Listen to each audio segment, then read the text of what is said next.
Buenas, os doy la bienvenida a esta entrevista. Hoy tengo el placer de hablar con Alicia Pérez, fisioterapeuta de mi confianza. Por eso este mes he comenzado un acuerdo con ella para ofrecer un nuevo servicio de entrenamiento funcional en su centro y quiero que la conozcamos un poquito más porque tiene una visión de la fisioterapia que a mí me gusta mucho, mucho más actualizada y que por desgracia aún no es la más frecuente. Entonces, nada, Alicia, si quieres presentarte un poco, contarnos un poco qué te llevó a la fisioterapia.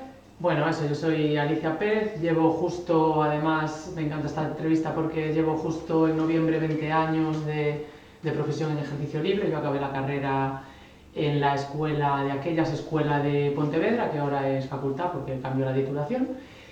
Y acabé en el 2003, hice una estancia de unos meses en Dinamarca y luego cuando volví, como yo no hablo danés, en Dinamarca sí que me tuve que entender mucho por gestos, por otro tipo de historias, porque además atendía a gente en sitios donde no hablan bien inglés, entonces pues había gente que no te podías entender de otra manera. Y entonces eso fue lo que me decidió a decir, nada, yo cuando llegué a España monto yo mi consulta porque no necesito más práctica que eso que hice, pues no había más que hacer. Y eso, cuando empecé a ser fisioterapeuta, pues en origen, lo que cuento siempre, yo conocí a un señor que era entrenador de atletismo y me gustaba su coche y entonces siendo muy pequeñita le pregunté a mi padre, ¿este señor de qué trabaja? Porque pensé que eso era lo que llevaba a tener ese coche y me dijo que era fisioterapeuta. Y resulta que ese señor pues era don Virgilio Barbeitos, que creo que en aquel momento era presidente del Colegio de Fisioterapeutas de Galicia, pero yo no lo sabía.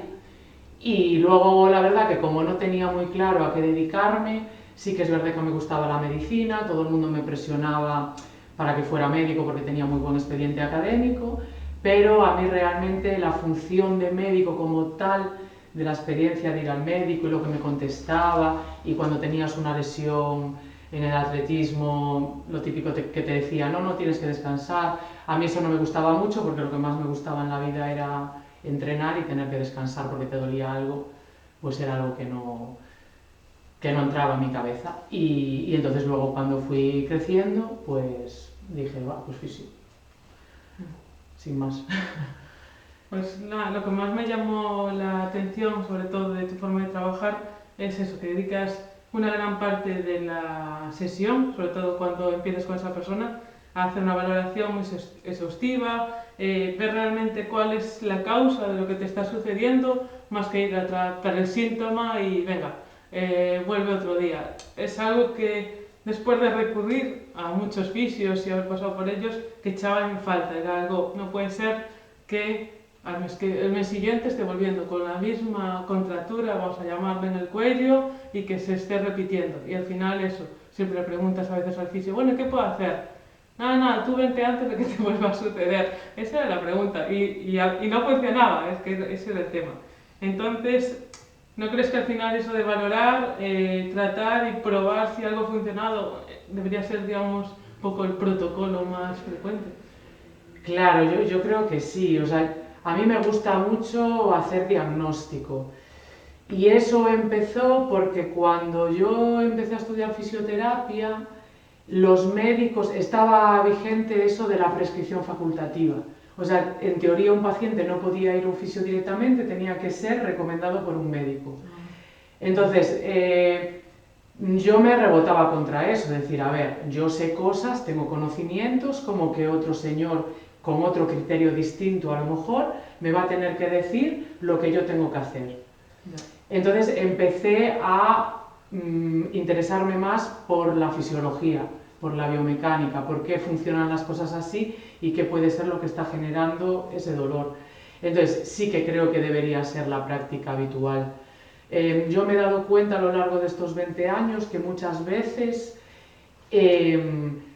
los pacientes recurren y recurren y recurren y en algunos casos dices, pero si tú no necesitas tratamiento, tú necesitas un cambio de estilo de vida a veces.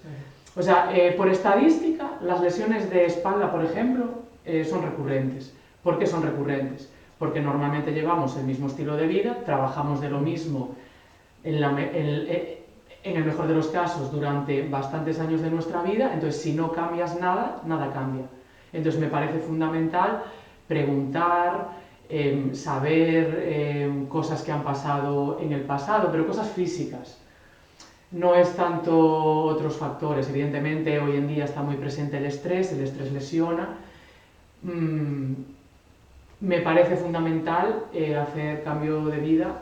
En muchos casos la lesión es por vida sedentaria. Otra cosa que se dice en los problemas de espalda, la gente que pasa más del 60% del tiempo del día sentado se va a lesionar. Y claro, sentado es comer, desayunar, llegar en coche a la oficina, estar en la oficina 8 horas, sales de la oficina y te vas para casa, preparas la cena, cenas sentado y te metes en la cama. Eso es vida sedentaria, eso no puede ser.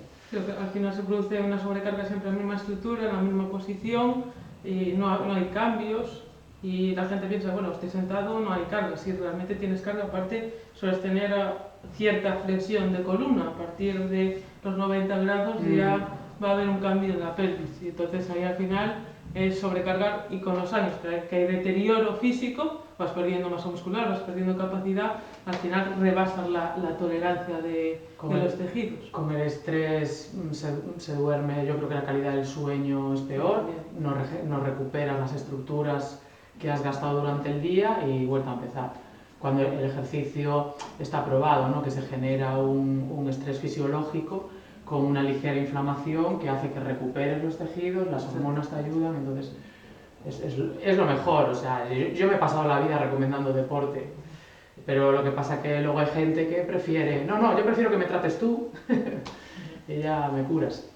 Y aparte del dolor de espalda, ¿cuáles son las otras molestias o lesiones más frecuentes que sueles encontrar? Yo creo que en periferia, sacando los típicos accidentes de esguinces de tobillo y tal, que se producen más en verano, o sea, eso nos dice, en verano con el buen tiempo la gente sale más a hacer deporte y tal. ¿Qué pasa si no tienes una buena condición física? A la mínima que te tuerces un pie te caes. Fuera de los esguinces de tobillo, cuando hay más verano, yo creo que rodillas y hombros mucho también. Zona del cuello, cervical y eso. Claro, sí, eso dentro. No cuentas con raquis, espalda, todo, sí, ya. raquis, todo. Y digamos, ¿qué intentas hacer para que los pacientes no se vuelvan dependientes o recurrentes constantemente por lo mismo? Claro, a mí es difícil, ya lo sé. Sí.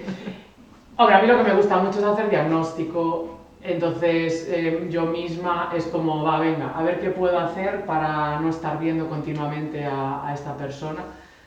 Aparte de que siempre los vacilo con lo mismo, ¿no? A mí me sale más rentable conocer a toda tu familia que estar tratándote a ti todo seguido. Al final vas haciendo publicidad.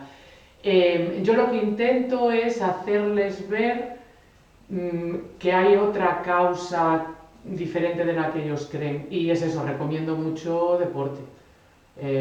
Tengo muchísimos pacientes que les he recomendado deporte, que son fieles a mí, en este caso, entre comillas, que siempre que tienen algún problema me van a preguntar, porque en el fondo saben que les he recomendado deporte, que han empezado a hacer deporte y que me dicen, oye, muchísimo mejor, o sea, muchísimo mejor. Yo siempre les digo lo mismo, el deporte que sea. Lo típico que me comentan muchísimas veces, más del 70% de los pacientes, es que voy al médico y me dice que haga pilates y natación. Y yo les digo, ¿y a ti te gusta hacer pilates o natación? No. Y entonces empecé pádel. Claro, pádel es muy lesional, pero es divertido. Entonces yo les digo, si no te gusta hacer natación, ¿para qué vas a ir a natación si en un mes vas a dejar de ir? Cuando vengan vacaciones, cuando tengas al niño en casa enfermo, cualquier excusa va a ser como, no, hoy no voy. Y luego que la natación requiere una técnica. Eso es. Pasan de mejorar dolores de espalda o no, ¿eh? A mí me ha venido gente con lumbalgias que hace natación, porque a lo mejor les es más fácil nadar a braza y la curvatura que hacen no tiene nada que ver con la normalidad.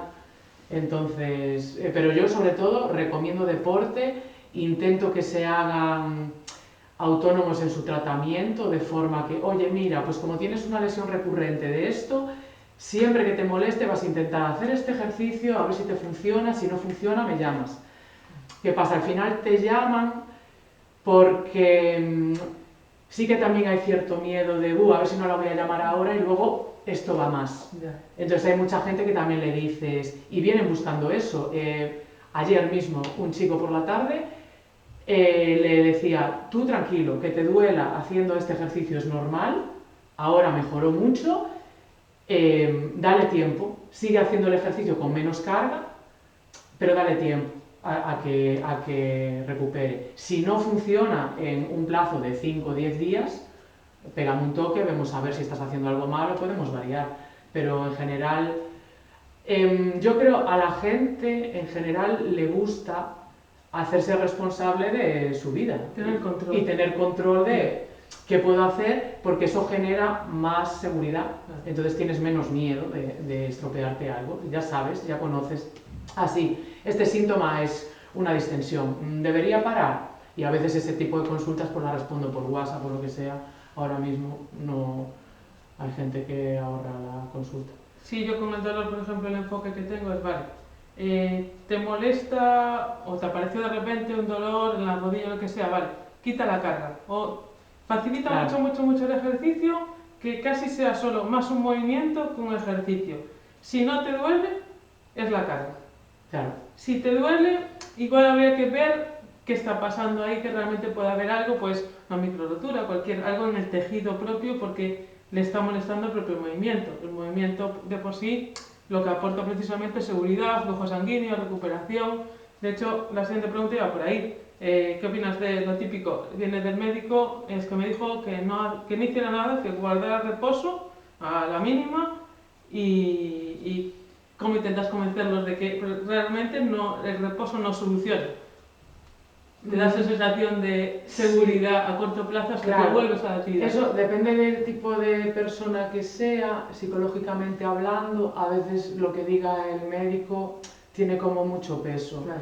¿Qué pasa? Habitualmente, por desgracia, ahora mismo el sistema, lo que es los protocolos médicos están fallando mucho en cuanto a temporalidad. Claro, todo el mundo es consciente de Dios, pero llevo 2 semanas con este dolor, no puedo seguir hasta que me hagan una prueba de imagen dentro de 2 meses.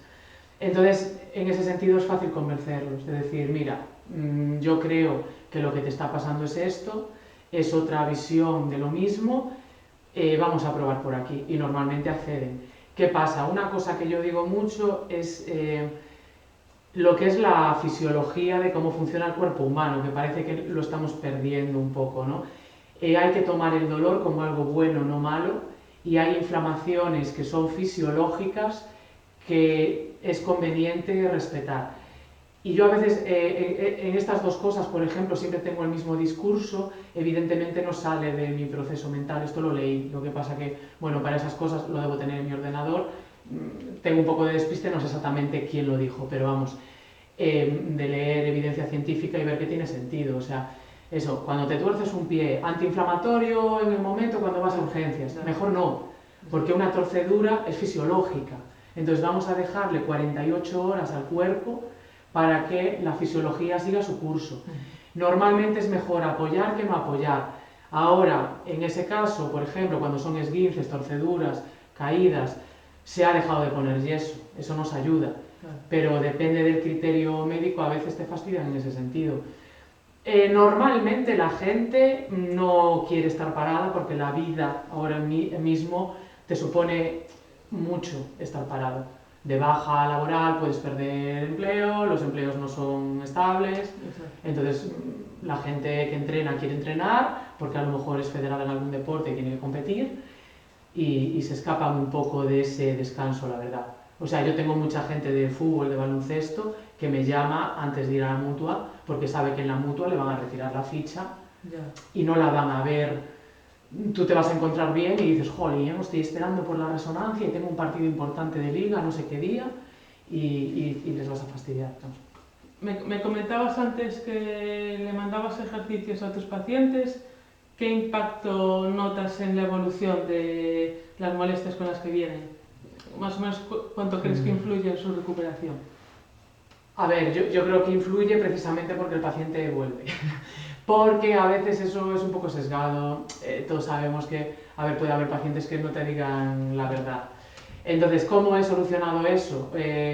Yo veía a la gente como muy presionada de, ay, el fisio me mandó a hacer esto y no lo hice. Entonces yo he cambiado la pregunta, les mando normalmente 1, 2 o 3 ejercicios, no son más. El discurso siempre es, esto lo haces en 10 minutos al día, dedícale 10 minutos al día, que es tu cuerpo, es tu salud. Y luego he cambiado la pregunta por un, ¿pudiste hacer el ejercicio? Y normalmente la gente responde que sí. Y muchas veces vienen con cierta alucinación de decir, pero si es un ejercicio súper chorra, ¿cómo puede influir? Pues porque no hacen falta grandes tortazos para que el cuerpo deje de funcionar como un patrón bueno. Y muchas veces es, bueno, lo que he hablado muchas veces contigo, ¿no? Que muchas veces es una mecánica muscular de cadena completa.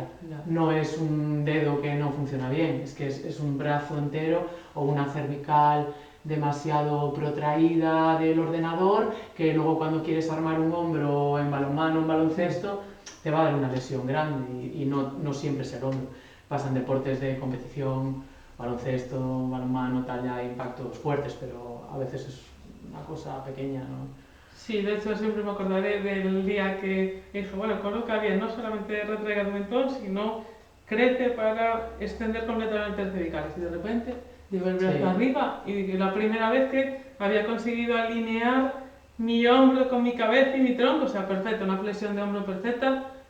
Y claro, yo estaba como muy obsesionada en, vale, pues si tengo mala movilidad de hombro, vamos a estirar pectoral, dorsal, trabajar en el hombro, sin darme cuenta de que realmente podía haber un segmento que podía ser el tórax o podía ser las cervicales que estaban, o la lumbar que estaban realmente afectando a la movilidad de hombro. Y eso fue lo que dije, voilà, o sea, realmente a veces nos cegamos en el sitio donde está ocurriendo el síntoma y no vamos un poquito más lejos. Y ese es uno de los grandes problemas que veo en la gente que se pone vídeos para hacer ejercicio. Claro. Que es bastante importante tener a alguien fuera que sepa lo que estás haciendo y que te vea.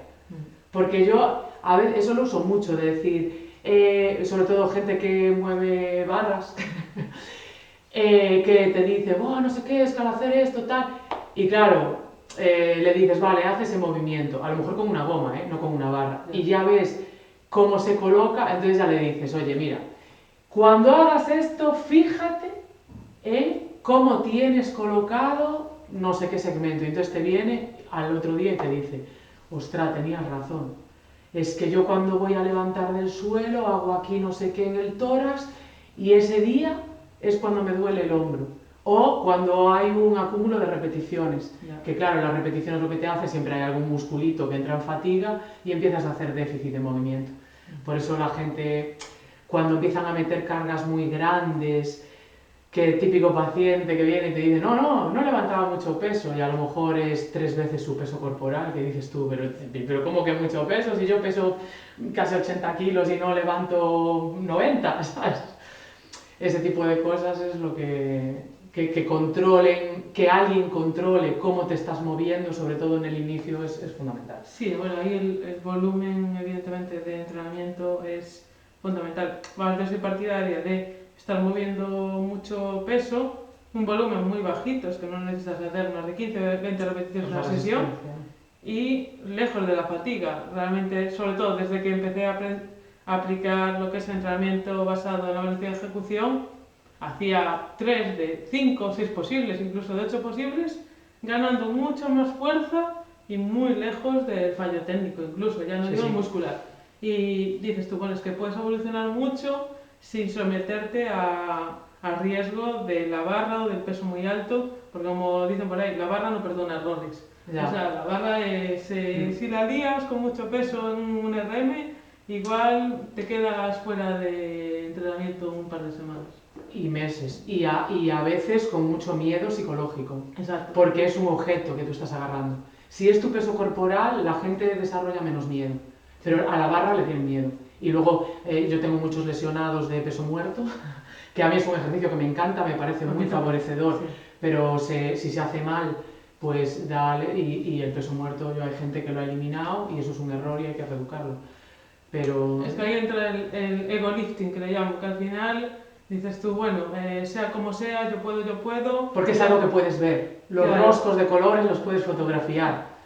Pero claro, yo eso se lo decía en el gimnasio donde entreno, le decía, tenéis que poner los roscos todos del mismo color, Claro. todos azules, los 50, 100 da igual, para que no se diferencien, porque al final la gente se lesiona mucho. Aparte, como es el ejercicio donde más peso realmente puedes cargar a la barra, Sí. porque si no sube, no sube, pero Claro, pero si no subes y te enganchas ahí, Claro. la lumbar ya está sufriendo, aunque no levantes un gramo, Ya. porque estás haciendo el enganche ese, entonces hay que tener cuidado. Y eso con la sentadilla y el press de banca, por ejemplo, no te pasa porque en el momento que tú das el paso atrás con la barra, Si no puedes, te hundes. tú ya sientes la presión, incluso a nivel psicológico, ya dices tú, es que esto no lo subo. No puedo. Y con la barra lo mismo, en press de banca, en el momento que tienes en los brazos, dices tú, bueno, es que no me atrevo porque igual ya no recupero. Y bueno, todavía peor, como no tengas barras de seguridad y eso, ya el miedo puede mucho más. O sea, entonces, el peso muerto en ese sentido es más de gente que dice, no piensa en lo que puede suceder. Yo de todas formas es eso, ¿no? Yo de entrenamientos no sé más que me han entrenado, o sea, realmente no sé. Yo siempre, otra cosa que hago siempre es derivar pacientes con cosas que no controlo, los derivo más rápido que tarde porque evidentemente, y la gente lo agradece, ¿eh? O sea, no es sacarse pacientes de encima, es derivarlos a otro sector del que puedan sacar más beneficio, ¿no? Y yo de entrenamiento solo sé lo que yo he entrenado. Y la verdad que sí que tengo que decir que cuando metí en mi vida, yo cuando era atleta, sí que es verdad que mi entrenadora, Oliva Román, siempre nos decía de meter gimnasio y tal, y nosotros era como, gimnasio, qué horror, paso. Y luego cuando dejé de correr más y empecé a hacer CrossFit, sí que noté muchísimo el beneficio. Yo mejoré muchísimo el ritmo de carrera sin correr, Ya. solo haciendo CrossFit. ¿Qué pasa? Luego me di cuenta de que empecé a ganar mucho volumen muscular y empecé a correr más despacio. Entonces fue como, uff, esto tiene que parar. Y entonces fue cuando me pasé al HIIT, al trabajo de alta intensidad. Y lo que tú hablabas antes, da muchísimo más la velocidad de movimiento Sí. con carga baja que levantar peso. Yo noté la mejoría en las dos, pero ahora mismo con el HIIT, desde luego, estoy encantada. Y luego la fatiga y O la sea, recuperación sí. no tienen nada que ver. Nada. O sea, no. Pues más o No. menos puedes entrenar casi todos los días. Si combinas, pues hoy hago fuerza, mañana hago un poquito de resistencia y puedes ir alternando entre las 6 días a la semana recuperándote bien. A ver, puedes notar una fatiga ligera en las piernas Sí, si sales a hacer una carrerita y tal, pero No, o sea, a esto la es hora mucho mejor. no sales de allí, que sí que alguna que otra vez me ha pasado de terminar ya el ejercicio con algo de agujetas. Sí. Pero eso te se produce una o dos veces al principio que el cuerpo no se acostumbre y luego eso no. Yo creo que sí. Y aparte de atletismo y crossfit, ¿hiciste algún otro deporte así? Bueno, CrossFit era porque me divertía, ¿eh? No... Ya. La gente baja de centavos, yo fui atleta pues desde los 9 hasta los 19 y luego cuando estaba en la universidad descubrí el maravilloso mundo de la orientación deportiva y ahora mismo estoy federado en orientación desde hace 14 años, creo ya. Y nada, hago orientación a pie, en bici y ride, o sea, casi todos los fines de semana de competi, eso, larga distancia, son ritmos diésel y claro, siempre con mapa, prima pensar y luego correr. Pero bueno, claro, si eres rápido y tienes, por eso también continúo con lo de HIIT y tal, ¿no? Si tienes pierna, por el monte vas... Y me parece curioso una cosa, que me lo dice la gente, de, ostras, no sé cómo vas de cardio, pero de pata se te ve de, Dios, cómo levantas, ¿sabes? Te da muchísima facilidad. La verdad que guay, hacer deportes. Yo siempre estuve vinculada al deporte, no se puede parar. Y la bici, no me gusta andar en bici, pero es muy poco lesional. Sí, es muy poco lesional, recuperas muy bien, puedes hacer 3 horas de bici, 5, 9, y lo único que te duele es el culo, pero Exacto. Muscularmente, sí, es eso. Sí. A mí además me gusta muchísimo subir, bajar no tanto, pero me gusta muchísimo subir y es muy poco lesional. Entonces a la gente también le recomiendo, mira, cuando no puedes hacer otra cosa, súbete una bici. Aunque sea pasear hasta también te da mucha amplitud, mucha libertad, tú puedes ir a donde quieras en la bici, turismo, como digo yo, que al final... Dejas de pedalear y la bici anda, si vas cuesta abajo la bici anda. Aquí tenemos un litoral que puedes llegar a La Guardia, bueno, vale, te echas 5 horas, si quieres, ¿sabes? Son 60 kilómetros, pero llegas a La Guardia estupendamente un día soleado. Está muy bien. Yo, de hecho, también elegí la bici sobre correr porque, bueno, al final peso 70 kilos y algo que le explicaba el otro día una chica, ten en cuenta, la anatomía femenina tiene una pelvis muy ancha, las rodillas están por dentro. Tenemos mucha tendencia al valgo a estresar las rodillas y ya, si llevas un peso muy por encima de lo que deberías para correr, es que al final estás llevando una carga y son muchas repeticiones. Entonces al final es normal que acabes seguramente, igual con un 5 kilómetros no te va a pasar nada. 10 kilómetros probablemente los toleres, pero yo me dice, no, quiero ir a hacer media maratón. Hombre, si quieres ir a hacer una media maratón, igual puedes. Entrenar para una media maratón es con lo que garantías... me decía, su problema era, uno, el tiempo, ya no estás disfrutando igual, ya te empieza a preocupar que empieces a tener pequeñas sobrecargas, entonces hay que, cada uno pues también tiene que ver un poco su físico. Yo estoy diseñada para la fuerza, por mi estructura, y se me da bien la fuerza. Sé que la carrera, por mucho que me quiera empeñar, no voy a pasar de un 10K, porque me sería también psicológicamente muy frustrante. ¿Y por qué piensas que en general a las personas les cuesta tanto hacer ejercicio? Si un poco la falta de educación en el cole, luego la falta de tiempo, o el miedo a hacerse daño porque como que los estamos fragilizando demasiado con no hagas este ejercicio, que te puede pasar este tampoco deberías por lo otro. Entonces al final se quedan con... Es que eso es... Yo aquí veo muchas cosas que las veo yo por experiencia. No tengo evidencia científica, no he leído nada sobre esto. Punto número 1. Yo no sé, en medicina hay muchos médicos que son muy sedentarios, no sé si viene porque, como sabes muchas cosas de lo que puede fallar en el cuerpo, es como, esto mejor solo caminar y tal. Caminar tiene efectos muy beneficiosos para la salud. En mujeres se ha visto, eso sí que es evidencia científica, que tiene más ventajas correr que andar en temas de ritmos hormonales y así, pero a caminar rápido es el ejercicio mejor que se puede hacer, un mínimo llegar a los sitios caminando. Yo no creo que la gente tenga miedo a las lesiones más que antes.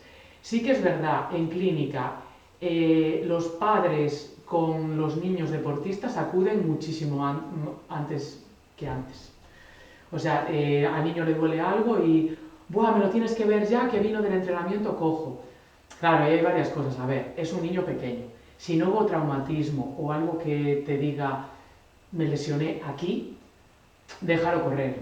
No hay que darle más importancia que, oye, sí, te diste un golpe, esto te va a doler, es un mecanismo, lo que decíamos antes, un mecanismo fisiológico normal, vamos a darle un par de días. A veces son los propios padres los que dejando al niño en casa, sin ir al colegio, sin ir al entrenamiento, aumentan la lesión. Porque el padre está preocupado y el niño sabe que su padre está preocupado, su madre está preocupada.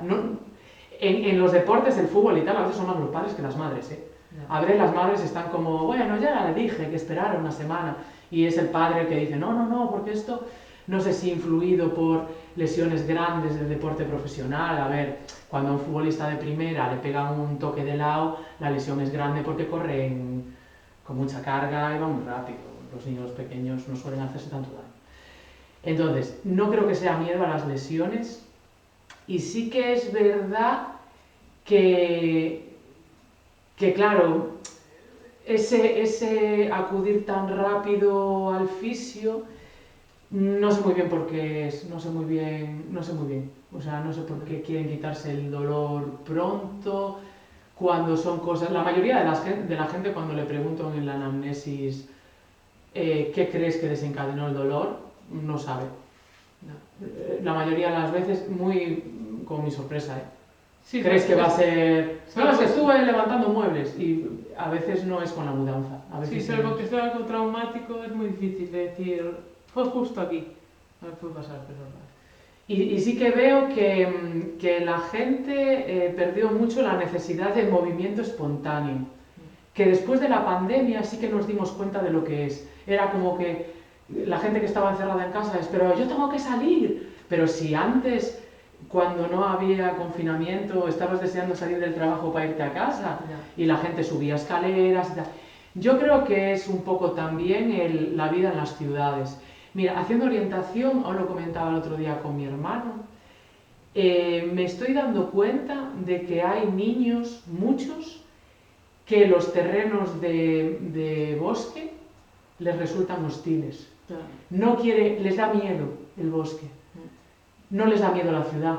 Y sin embargo, es más peligroso o más lesional andar por la ciudad, puede que sí. Te pueden atropellar, puedes tener un incidente con una bici, te sale un perro, una correa.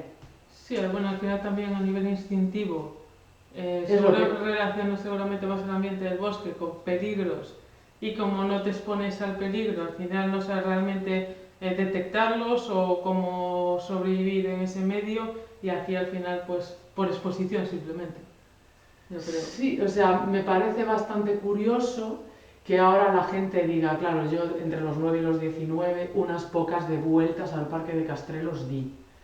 Y ahora la gente no prefiere dar vueltas al Parque de Castrelos. Igual prefiere coger Avenida de Castelao. Bueno, y la Avenida de Castelao, aún menos mal que tiene árboles. Pero sí que hay gente que prefiere hacer ruta en asfalto. Yo no puedo. Y a mí, yo digo, pero ¿cómo vas a preferir al Sendero de Lagares, por ejemplo? Que también, bueno, va urbano, pero bueno. Yo la única manera con la que disfruto un poco corriendo es medio natural porque me saca el foco mental de la fatiga, de sensaciones del cuerpo que no son agradables en ese momento, por un foco externo que es dónde tengo que pisar, ahora tengo que esquivar a esto, estar más pendiente del entorno, porque si me voy hacia adentro no lo tolero. De hecho, ahí quería llegar, que yo tengo la conclusión personal de que como en la acera es más fácil correr sin estar mirando, prefieres correr en la acera. Ya. Pero tú cuando vas a un sitio que no conoces, te cuesta más. Es como esa sensación de, uy, estas escaleras son raras.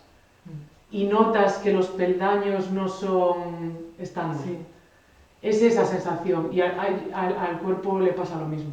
Nosotros cuando corremos en el bosque, hay bosques que son difíciles de correr.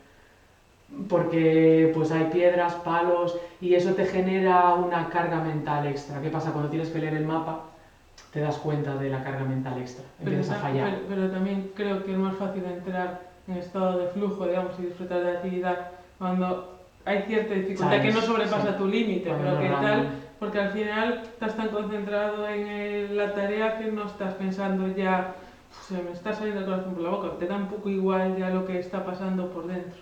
Claro, tú te coges una senda fácil de Fragoselo a Sayans y tú puedes estar ida y vuelta hora y media corriendo sin darte cuenta. Y sin embargo, si te vas por la acera Samil, estás mirando el reloj de mí más, solo llevo 20 minutos.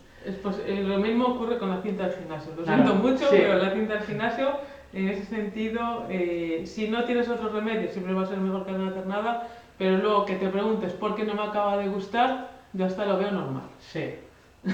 Hombre, por ahí había leído yo, me había dicho una profe una vez, que sí que decía lo de, sobre todo en mujeres por el tema hormonal y tal, que es mejor hacer deporte de día en el medio natural, eso es lo óptimo. Si no puedes, mejor que vayas de noche que no ir, pero que es importante también para el ser humano lo de que sea de día y que haya luz natural y tal.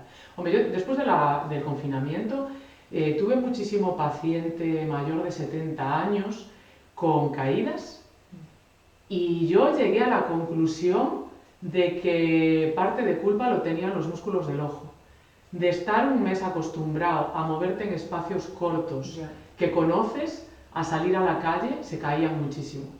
Y yo no creo que fuera tanto por el anquilosamiento de estar más sentado o así, que en gente mayor yo creo que se nota menos porque al PAN y al súper seguían yendo igual, muchos de ellos. y como del acomodamiento visual, que es otra cosa que influye también. Tú cuando estás en el medio natural, las farolas, en una ciudad, aunque no nos demos cuenta, las farolas están equidistantes, los postes de las señales están a una distancia de la acera, los semáforos están, las calles son rectas para pasar, en el medio natural no. Ya. Entonces, Sí, pues puede ser. De todas maneras, sí que algo que a mí me preocupa, sobre todo con mis padres, es eso, estar más tiempo metidos dentro de un piso en comparación con estar en el pueblo. Yo noto una pérdida de facultades en todos los sentidos, no solo física, sino también mucha más atrofia cognitiva, porque al final siempre los mismos estímulos, tiendes a consumir más ocio pasivo por ver la tele o ver el móvil, entonces esa falta de, bueno, pues voy a ver, no sé cómo están las gallinas, o me voy a dar un paseo hasta allí, o te paras a hablar con el vecino y te das Sí. cuenta de que llevas 15 minutos hablando de pie. Claro, entonces yo ahí es donde digo, pues para la ciudad no, para la gente mayor, si puedes salir, Una casa, sí. sí, es que aunque Caminar y hablar a la vez es un ejercicio interesante. Es que voy un par de tardes a la semana a un centro de día y eso se ve. Si mejora, allí todos mejoran y mejoran porque el trabajo físico que se hace les hace mejorar y a la vez va el psíquico. el componente social, de ver unos a otros. Y nosotros hay un ejercicio que hacemos muchas veces, porque bueno, lo de jugar a las sillas antes lo hacíamos, pero tiene que ser un grupo determinado que se mueva más o menos bien, porque si no puede haber accidentes, ¿no? Pero por ejemplo, un ejercicio que hacemos en el salón comedor sí que podía ser que estén caminando sin tocarse con nada y les resulta muy difícil. Y eso les viene a los que viven en casas, les resulta facilísimo. Te dicen, pero qué chorrada me estás diciendo que haga. Pero a los que viven en pisos les resulta más difícil. Y si les pides caminar a gente que está reeducando la marcha porque viene de algo que le llevó a la silla de ruedas, está reeducando la marcha, yo les pido incluso que me digan letras o me hagan cuentas mientras camino con ellos y eso es matemático. La primera semana todos se paran. Cuando te van a dar la respuesta se paran y tú, no, sigue andando. O sea, es por eso que tener un entrenamiento, volviendo al tema que del principio, tener un entrenamiento de alguien que te varíe, que te ponga, porque al final meter mecánica de ejercicio, estás en la misma que en la vida sedentaria del ordenador y la oficina, pero en el deporte. Entonces sí que es bueno tener planificación, sí que es bueno que te varíen los ejercicios y que te instruyan desafíos nuevos. Sí, a mí de hecho me gustan mucho los entrenamientos, pues voy a hacer una sentadilla, vale, pues ahora cojo el peso en el medio, ahora lo pongo en un lado, ahora vamos a meterle esta pequeña variante. Incluso si hacemos 3 series, pues las 3 series con algo diferente para que la persona pues toque repetir exactamente lo mismo, para decir, en el momento de recuperar la atención, el interés, ves que pasa en tu cuerpo distinto y eso al final genera también bastante adherencia. Luego es más difícil a las personas por su cuenta a veces aplicarlo hasta que tienen mucha experiencia, pero el entrenamiento personal te da mucho para jugar porque al final en el momento puedes hacer los cambios. Igual en un entrenamiento donde ya está planificado todo, más difícil decirle ahora esto, ahora lo otro, porque sí que como dices tú, la carga mental se puede hacer demasiado elevada y ya te desconcentra del rendimiento físico, pero bueno. Al final son las desventajas de si haces clase en grupo y uno de los ejercicios es hacer dominadas y tú no haces dominadas, pues a lo mejor dejas de ir a ese grupo porque dices, buah, pues yo dominadas no hago. Entonces si tienes a alguien que personaliza y que te dice, vale, pues tú dominadas no haces, algo así, haz un salto invertido, haces céntrico, eso, te agarras y bajas y tal, pues es mejor, claro. ¿Y crees que ahora mismo, volviendo al tema anterior, la gente tiene como menos tolerancia al dolor y somos mucho más pasivos en la salud, en el autocuidado? Es decir, bueno, mira, se puede ocupar otro y ya está, o medicamentos incluso, como cada vez hay como más recurrencia. Y bueno, también yo ahí opino que la culpa la tiene también mucho la publicidad, porque me duele esto, ahora, échate ahí y sigue. Volvemos a lo de antes, claro, No volvemos a escuches lo tu de cuerpo, antes. no vaya a ser que... Claro, el otro día un chico me preguntaba si es bueno tomarse un antiinflamatorio para ir a entrenar. Y yo, hombre, Claro, no sé si tiene mucho sentido que si no puedes hacer un ejercicio vayas, o sea, casi es mejor que si te duele un brazo, mejor que tomar el antiinflamatorio para aguantar el brazo, que ese día hagas pierna, no te vayas a correr, estás entrenando igual y no pasa nada, no vas a perder un pectoral en 3 días que no hagas un press. Pero claro, a ver, como norma general, evidentemente no. Hay mucha gente que busca la vida fácil. Bueno, aparte que el antiinflamatorio inhibe las ganancias de fuerza, o sea, quiere decir, Sí. no vas a sintetizar... Los antiinflamatorios creo que están muy bien diseñados, cumplen muy bien su Claro. función, entonces habría que usarlos en casos... Claro, entonces hay...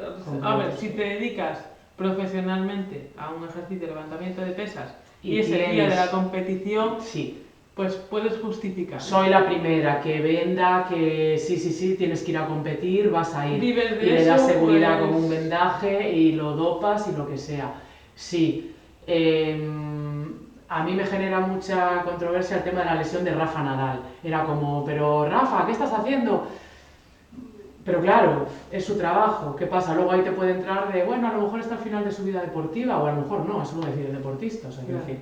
Pero sí que a mí eso me genera cierto de, duro, pero si hay que estar en la competi, yo también soy una persona que le gusta competir, y yo me he vendado los pies para correr campeonatos universitarios donde no me jugaba nada, pero al final te han seleccionado y es una competición y hay que tirar. Pero entrenar ya es un poco... Pero entrenar salud y estar tomando antiinflamatorios, es decir, el antiinflamatorio no esteroideo creo que era el año pasado la primera causa de úlcera gástrica en el mundo. Entonces, chicos, cuanto menos mejor. Siempre es bueno tener a personas de mano, sean fisios, sean preparadores, sean entrenadores personales, sea en tu equipo o lo que sea, que te module el ejercicio para que puedas seguir, que eso, con lo que citaba antes, me parece que las federaciones y los seguros federativos lo están haciendo mal, en el sentido de que, pero ¿cómo que le quitas la ficha y luego se la das si en la imagen no sale nada? Bueno, tú en deportes que tienen gestos técnicos concretos no puedes estar en tu casa y volver sin preparación física. ¿Por qué? Porque tú el gesto técnico lo tienes y lo vas a hacer como lo tenías, pero tus músculos no están en la misma condición que hace 2 semanas cuando te paraste. Entonces, es probable que recurras a la lesión. Por eso es muy importante para mí, como terapeuta, no parar cuando estás lesionado. Hay que seguir, hay que modular el ejercicio. ¿Qué pasa? Yo ahí, por eso viene la colaboración contigo, que me parece favorable, yo no sé del todo. Yo sé ejercicio terapéutico y porque soy deportista y tengo experiencia propia de cosas que me han funcionado, por lo que te contaba antes del HIIT y los beneficios que he visto. Pero creo que es importante que alguien que sepa te reeduque. Yo me acuerdo una vez que me quedé muy ofendida porque hablé con un equipo X cuando empezaba, hace 20 años, para llevarle el rollo de lesiones del equipo, porque tenían mucha base y tenían equipos fuertes también de adultos. Y me quedé muy triste, fue triste la palabra, porque el presidente de ese club me contestó, pero ¿tú qué te crees que eres? El Real Madrid, cuando le presenté el presupuesto. Y yo no, creo que eres un club, que además le contesté así, creo que eres un club que tiene deporte base y que los niños tienen derecho a poder aprender ese deporte sin lesionarse. Porque una lesión en un niño es miedo, por lo que hablábamos antes, y eso se les queda. Si no tienes un equipo adecuado que les da la prevención y tal, es miedo que luego en el gesto deportivo se nota, y eso puede hacer que luego esa persona deje de practicar ese deporte cuando sea mayor y vea que no tiene los rendimientos X que esperaba, precisamente porque tienes un presidente que piensa que tienes que ser el Real Madrid para seguir con la actividad. Y en deporte base me parece un error fundamental. Sí, bueno, porque al final también hay muchos que el deporte para ellos solo se enfoca en rendimiento y la salud queda en segundo plano, cuando realmente sin salud tampoco vas a tener rendimiento, o sea, no son separables realmente. Yo eso es lo que y aprovecho para hacer promo de la orientación, tío, el orienteering nórdico es eso. El orienteering es disfrutar del monte, ir en familia, hacer comunidad, hablar con el otro de tú por dónde has ido, de aquí a aquí, ver el mapa. Eso es orienteering y es la diferencia con otros deportes. Y es eso, por eso hacer familia, todo el mundo se da cuenta que un equipo funciona mejor si se lleva bien. Entonces, al final, que entre un preparador físico, un recuperador lesiones, un fisio, un entrenador, un presidente, que hagas grupo y que todos vayan a una, es lo que interesaría. Creo que son profesiones que deberían estar en todos los deportes. A mí a veces es eso, te da pena que el deporte base diga, ah, no, los niños fisio no necesitan, como que no. Y preparador físico también. Ya, sí.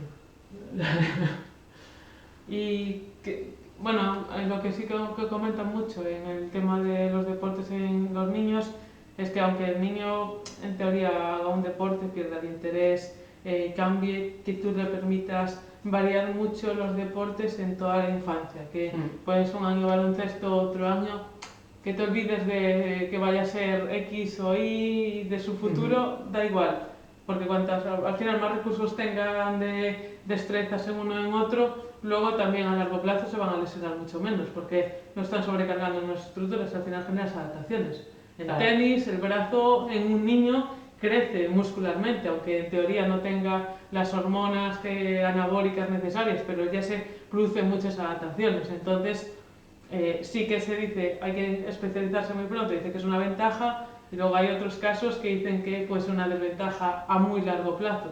Bueno, ponen el típico ejemplo de ejemplos como Nadal o otros, o Federer. Federer hizo de todo y de repente dijo, el tenis me gusta y se dedicó a ello. Y al final estuvo mucho más tiempo en la cancha, digamos, que otros deportistas de tenis. Claro, porque ahí entra el rollo del juego. Yo en algunos niños la verdad que también veo que es como que se sienten muy presionados por rendir en ese deporte determinado, que no es, esto es un error, muchas veces no son los padres, pero como ellos empezaron a hacer ese deporte, el niño cree que tiene que rendir en ese deporte, le guste o no a sus padres, porque tiene esa sensación. Entonces, deberían ser más lúdicos todos los deportes, o sea, que el niño realmente tenga sensación de que va a jugar, no de que tenga que ganar, o de que...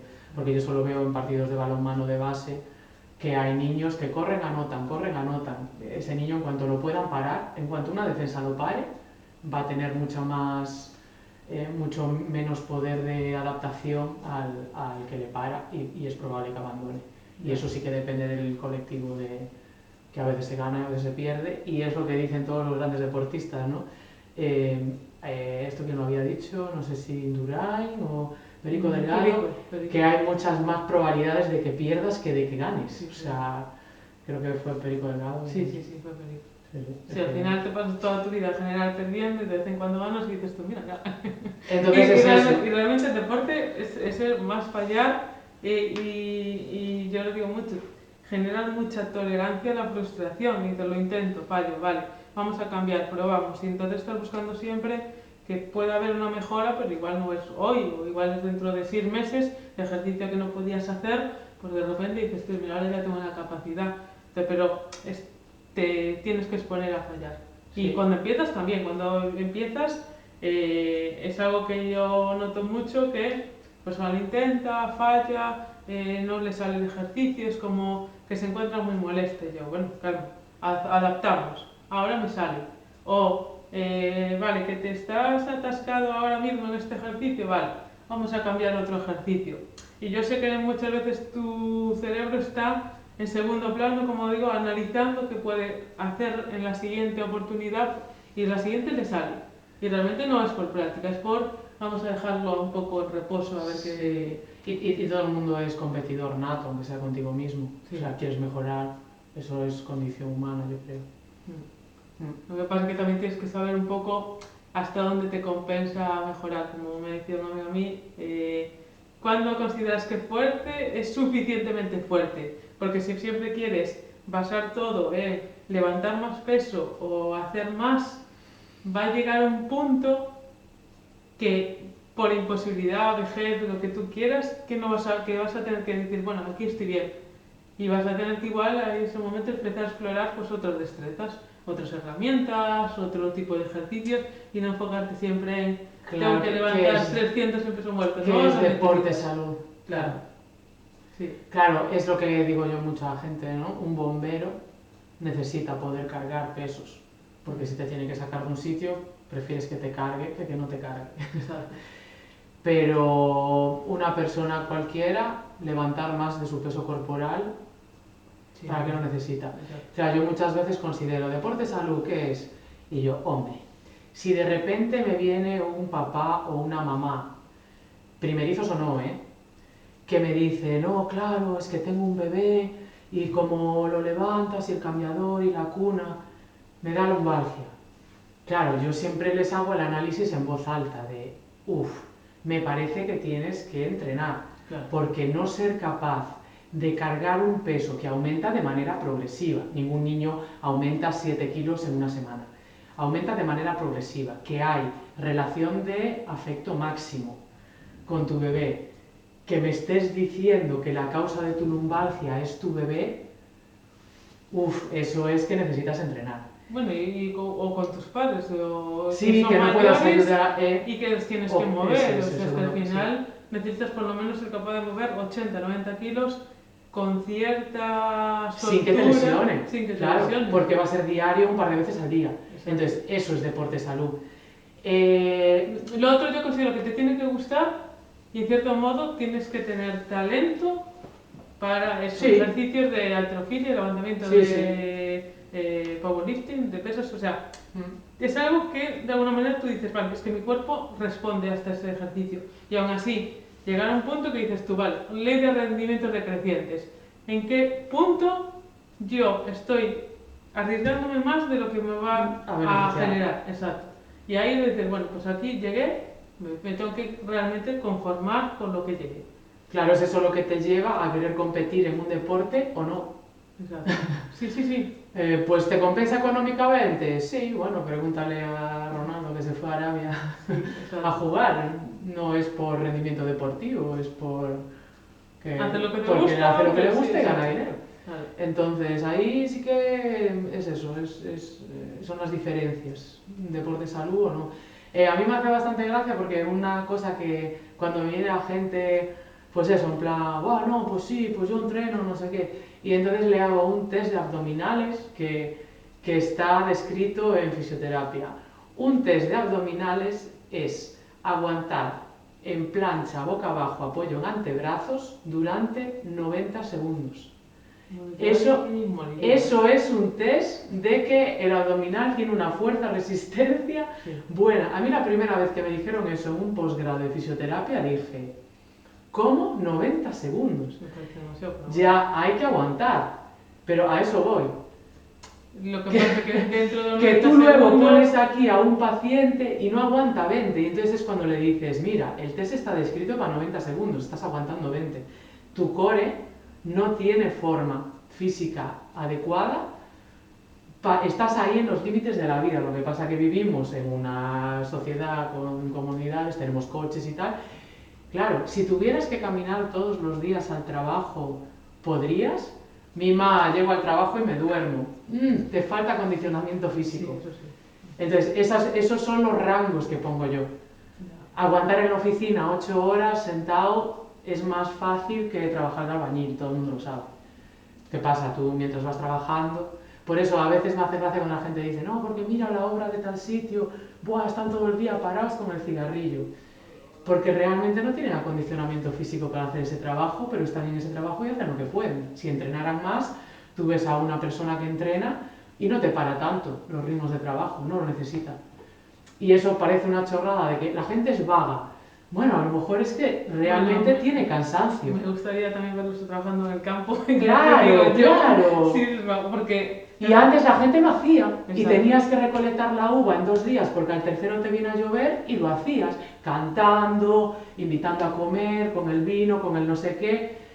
Esas son las diferencias de los trabajos de antes y de ahora. Y por qué la gente que vivía en el campo, cuando ya pierden facultades, sobre todo mentales, y los hijos se los llevan a una de sus casas, pierden muchísimo. Sí, eso es el miedo que tengo yo precisamente porque eso. Entonces, mis padres llevan ahí toda la vida y hasta los 70 y pico años, bueno, mi madre ahora con 76, aún este año estaba en la huerta y no paraba, o sea, desde que salía el sol hasta casi que la noche era hora para allí, para papá, y con una actividad física brutal para esa edad. Claro. O sea, y dices, y vale, tú puedes tener dolores, claro que puedes tener, porque al final eres mayor y a veces te excedes en lo que puedes hacer, Pero a ver, es que dices tú, comparas con cualquier persona Sí, igual sí. de ciudad y la mayoría van a estar en muy baja condición física, teniendo que andar con soporte y demás. Entonces, a ver, Sí que yo lo hay. noto mucho y el miedo que tengo precisamente es la falta de incentivos, de motivación, Bueno, pero eso es de que sigan yendo al pueblo y que bajen ellos la actividad. eso, pero bueno. Sí, pero hay que combinar. Bueno, pues hablando de esto simplemente para recapitular un poco y así lo centramos, ¿qué es para ti estar fitness o estar en forma? Es eso, yo creo estar en forma es que puedas hacer una vida normal de trabajo y ocio sin que llegues a casa, lo único que tengo ganas es de meterme en la cama. Eso no es una vida normal, que tengas que acostarte a las 11 muerto, sin poder atender a la familia, niños, eso, hacer algo de deporte al día. El discurso ese de es que cuando llego del trabajo ya no salgo al gimnasio ni de broma porque estoy muerto, eso quiere decir que sí tienes necesidad de ir al gimnasio. Pero no creo que haya que hacer nada. La gente mide, fui capaz de acabar un maratón. Bueno, depende del tiempo que te deje. Claro, sí, ahí yo también estoy de acuerdo, que al final sí que tienes que tener como, Un no sé, objetivo. 6 horas o lo que sea, pero a partir de ahí si te lleva más tiempo, es muy probable que incluso estés generando un estrés Sí. brutal a tu cuerpo. Y había un estudio hace unos años que salía de gente que terminaba el maratón de Barcelona o así, y luego en urgencias pues se llenaban de casos de rhabdomitiosis, o sea, tus riñones ya no eran capaces de filtrar todo el daño muscular que te habías provocado en Tú la date prueba. cuenta que un deportista de final mundial de maratón igual corre 2 o 3 maratones al año y es un profesional que se dedica a entrenar para eso y no hace más. Ya. Luego la gente que se pasa a la larga distancia, a los 100 kilómetros, o Kilian, o esta gente, bueno, Kilian tiene superpoderes, pero esa gente que se pasa es porque psicológicamente son muy fuertes. Ya. Entonces te da igual correr 10 kilómetros que 200, porque ya cambias, ya no entra más el disfrute y el que te gusta, te lo tomas como, pues me voy a ir de aquí a Coruña andando y vas. Sí, yo ahí pienso que en el fitness deberíamos tener como una capacidad un 20% más o menos por encima de lo que nuestras necesidades diarias nos requieren. Es decir, llegas al final del día y dices, pues aún podría... Después de tomar cañas. Sí, sí. Después de las cañas, no antes. Es decir, que te sobra, dices, vale, pues mira, tengo sueño, pero porque simplemente es más psicológico que fisiológico, que realmente es que me tengo que tirar en el sofá 3 horas por la tarde. Bueno, Yo el otro día a una chica le decía, mira, si tienes que ir a tomarte el vino en coche, es que en vez del vino necesitas un gimnasio. Ya tienes que ir a entrenar, no al vino. Si tienes que ir en coche, mal. Al vino hay que ir andando para luego no conducir con vino. ¿y qué consideras que hacemos mal o que deberíamos mejorar los entrenadores y que no sabemos transmitir a la gente para que ciertos mitos persistan o que tengan ese miedo a entrenar fuerza? Porque, no sé, también yo entiendo que tienen como muchas todavía recuerdos del culturismo o del enfoque de la fuerza hace unas cuantas décadas y no están pensando ahora eso, qué es entrenar fuerza realmente. Yo no sé si son los entrenadores. A lo mejor lo que está pasando en ese sector es que hay mucha gente que no está preparada para llevar grupos de entrenamiento. Yo, sinceramente, cuando llegué a Centaurus y me quedé allí a entrenar con ellos, fue porque uno de los días vi a entrenadores decirle a alguien, tú ese peso no lo puedes levantar, baja. Porque le estaban viendo hacer repeticiones y empezaba a hacer déficit de movimiento. Y por eso me quedé allí. No. Porque es raro ver eso. Si la gente quiere carga, tú le dices, carga, carga. No. Y por eso yo no creo que sea... Yo creo que la gente confía mucho. A mí la gente que iba a grupos grandes, gimnasios Yo creo que ahí el ambiente y cambia se ha cambiado a entrenadores personales. Conozco gente que lleva mucho tiempo instruyendo pilates y hace grupos de muy poca gente. Y hay gente que por economía ha dicho, pues me voy a este otro lado, que están allí 20, le vuelven, aunque sea más caro, aunque sea... ¿Por qué? Porque tú ves que se están preocupando de lo que haces, y aunque luego esa persona se puede ir a su casa y trabajo es trabajo y no le preocupa en especial el paciente, pero cuando estás allí sí están pensando en cómo te pueden adaptar. Sí. Entonces yo creo que es más cuestión de que hay gente no preparada para hacer esa tarea que los entrenadores en sí. Yo la gente que he visto, o sea, yo he ido a clases de pilates en un curso que hice en Coruña con una chica que solo hace pilates, que era de educación física, que estudió allí en Bastiagueiro, y yo había ejercicios que estando muy bien entrenada decía, por mis narices que aguanto, y me costaban bastante. O sea, realmente eran clases de pilates que el médico te dice como, haz pilates.